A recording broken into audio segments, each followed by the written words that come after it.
fans of more service or repair, welcome back to the shop. We actually got a machine in the shop now. 4-footed apprentice went home for the day, so got this snapper brush mower up on the lip. Basically, it's a miniature brush hog. So got a brakes and scrap them. I believe this is one of their 12-horse single-cylinder Intech engines. Garbage, but hey, it's what they put on there, and customer was curious if it's worth putting money into in the ways of the frame. Absolutely. We're gonna, as you can see, we got some pretty rancid fuel coming out of the tank. Customer told me it hadn't run for quite a while, so we're gonna have her apart and see if we can get this horse back on its feet. Well, you know, it's been a while since a moth decided to leave a cocoon there, so that'll be interesting. How are we doing on the, not too bad on the pre-filter, but yeah, we're gonna dive into this guy since the fuel just can't finish draining out of there, was so putrid. We're definitely gonna give the fuel tank a rinse, and he said it's been sitting for a while. I would agree.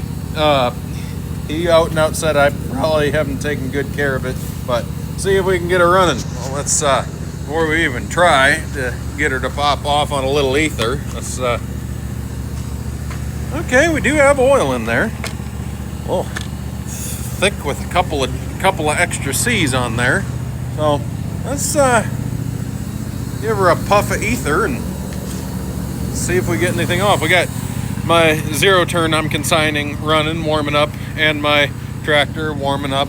It's nice and sunny day. You wouldn't expect that tomorrow we're supposed to get another 1 to 3 inches of snow here in Iowa, but welcome to Iowa, welcome to the Midwest, where it's anyone's guess what the weather's going to be like.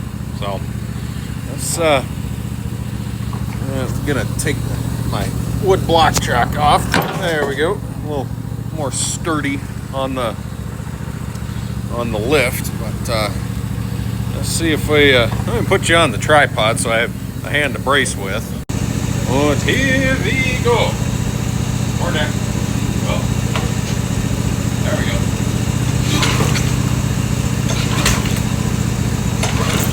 Holy cats, that sucker is stiff.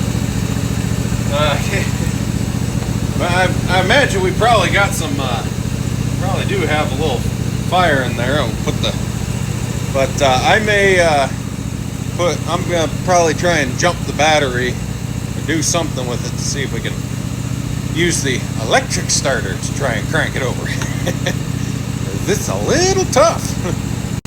Okay, so it did just cough, which means we do have spark, and it's just a matter of diving into the carb, make sure everything's goodly and clean. This being a Nicky carb is probably going to have the plastic innards I'm going to have to replace the gasket with. I can see we're going to want to take the blower housing off here because I can kind of see we got a little bit of a mouse nest under there. So, like I said, been sitting for a while. So let's see if and we can do anything with it. I don't really want to replace the battery for him because that interstate battery expensiver as frig, wah. So we're gonna first try and see if we can get her started with the pull starter and go from there. Bring it back in a second. Well, I will say this, it sure is nice that this whole intake and blower housing manifold comes off in one big piece, but boy was I right howdy on having a mouse nest in here. So we're gonna go ahead and get some of this all cleaned up. And oh, there's there's pull start cord in there. Man, definitely want to check the pull start yo-yo capabilities, if you know what I mean.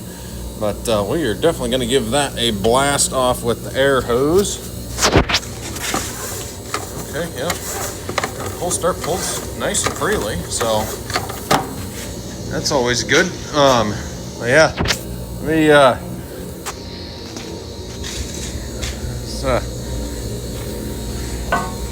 carefuling. Air hose not behaving for me proper. You can tell I'm not a TikToker, I'm just a mechanic.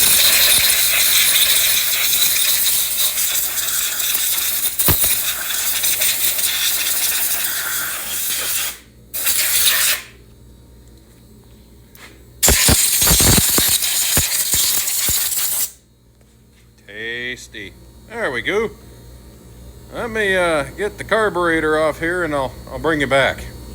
Oh, with the carb off, I did notice, boy am I impressed we got any coughing at all. That coil is rusty crusty. We will definitely see if that is in good enough shape to let this thing run. The carb looks good on the outside. We're going to obviously give it a good cleaning up. I don't like these engines for one reason.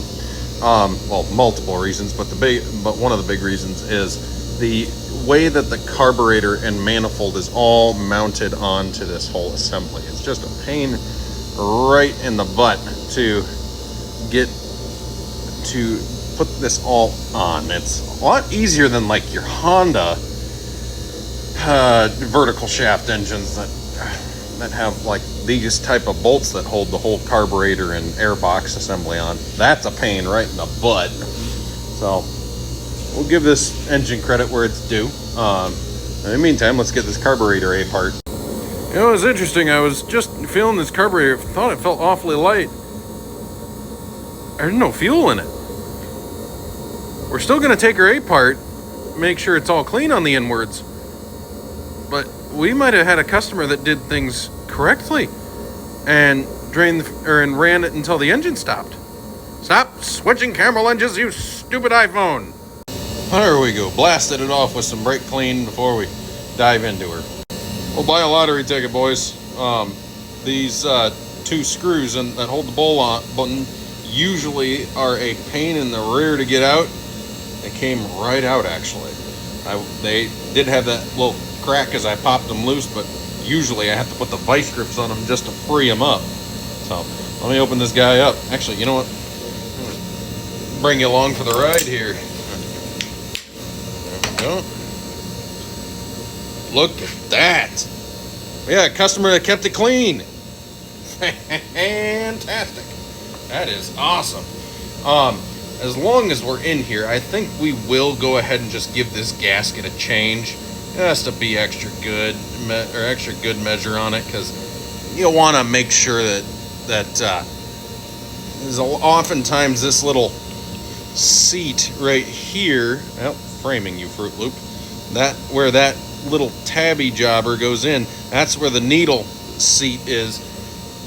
A lot of times this little O-ring will leak. So as long as we got our A part, we're just going to go ahead and give it a brand new gasket, rule all that out, blast the orifices out with some brake clean, slap her back on. This is beautiful.